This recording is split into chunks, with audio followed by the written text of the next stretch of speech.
$31 million in business deals between the Biden family and people linked to the top branches of the Chinese military, including elements of their spy ring, right? We have talking about a government in China who has a demonstrated foreign policy called elite capture. Their game plan is to form financial and personal relationships with elite members of foreign governments so that they can gain leverage on them. You know, sometimes there's nothing less convincing than hearing politicians backpedal, no matter the party. President Trump had his own method, never been anything wrong, and the Democrats this weekend were expanding on their explanations of why secret government documents keep turning up in the path of President Biden. They say it was inadvertent or they were maybe planted by someone.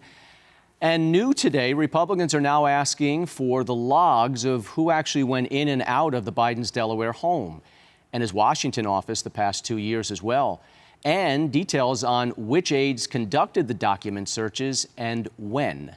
Joining us from the Government Accountability Institute, Eric Eggers. So, Eric, let me start off with, you know, we can call it Document Gate, you can call it Garage Gate, make up your own, but is this something that is really a big story, or is it kind of a nothing burger that we're just making it into a big story politically? Well, it's obviously a nothing burger. I mean, the doors were locked, Rob. Like, what else do you want? No, of course it's a big deal. You have classified, and here's why it's a big deal. Because it was a really big deal when the same thing happened at Donald Trump's residence in Mar-a-Lago. It was such a big deal, we sent FBI agents in to raid the home of a former president in an unprecedented demonstration display of political power by a current, branch of government. So, that's the example, that's the precedent that's been established. And so that's what makes this a big deal. Either classified documents being places they shouldn't be are a big deal or they aren't. We were told before they're a big deal, so they're a big deal now. And I think, unfortunately for the Biden administration, it's about to become a bigger deal because since they don't have visitor logs at their house, and since Congress does have the authority to investigate, who would have had access to these documents, not the least of which, by the way, is potentially the then drug-addled son of the former president or the former vice president, Hunter Biden. So Congress now has the ability to look at other means since they don't have visitor logs. They can try to look at surveillance footage. They can try to use cell phone data. So I think this actually is a present to the now Republican-controlled House that they now have a lot more potential access to information. And so we can start to continue to peel back the layers of the onion to find out just what's happening at the former president's house, the former vice president's house, who all had access to these documents, and what were they up to. But let me play devil's advocate for a second, because there's three levels of secrecy, right? There's confidential, secret, and top secret. Confidential could be something kind of, nothing really. Top secret, obviously, could be you're really putting this country in jeopardy, nuclear codes, those kind of things. What if in both cases it turns out to be they were just confidential, low-level stuff that got classified? Again, in the end, is this about nothing, or is they're both wrong, they're both going to pay the price, or let's just stop this?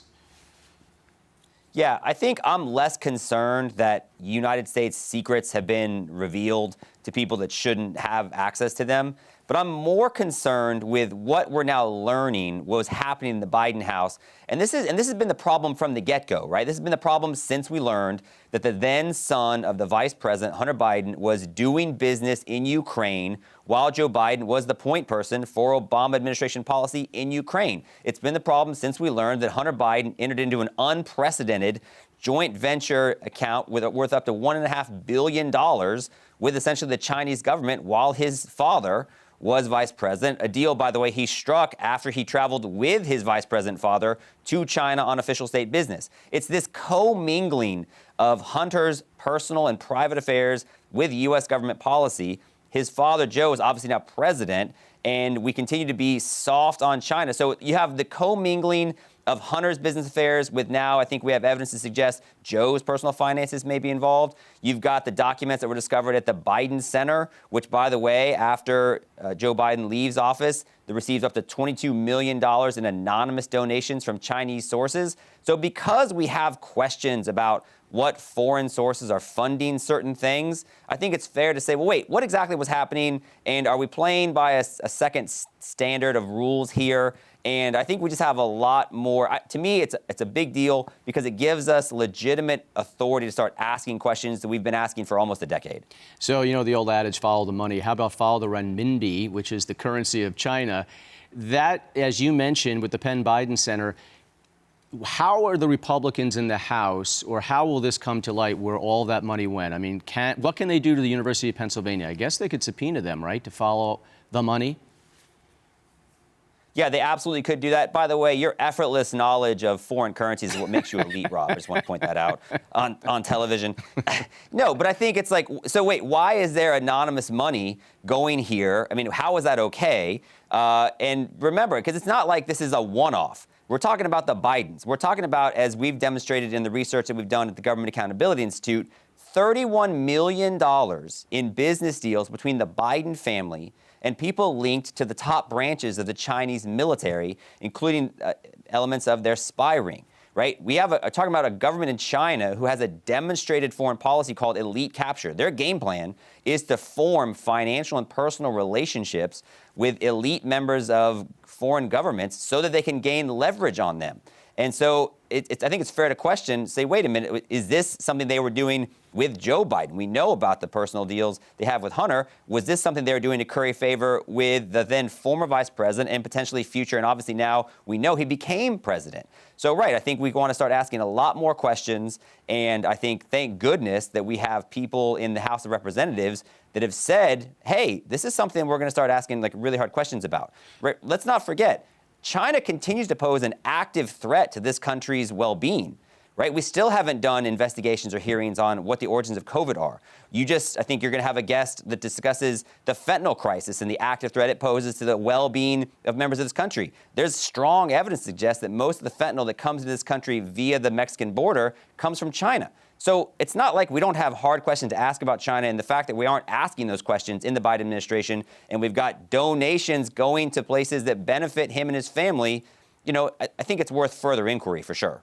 And in the final 30 seconds or so, you know, now you've got Democrats who this past weekend are calling it embarrassing and worse. Some are even saying, well, maybe these were planted, but they're all coming up with different excuses, but they're also going after Biden, which is a little shocking.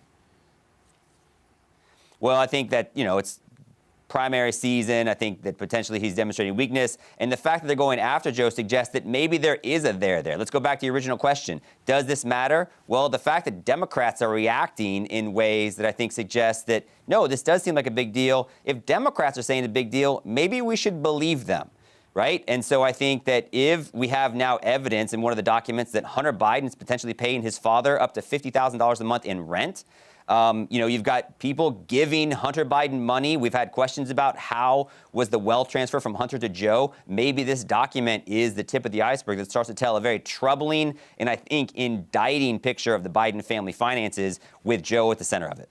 Eric, we know you're all over this, so we will have you back as this story unfolds.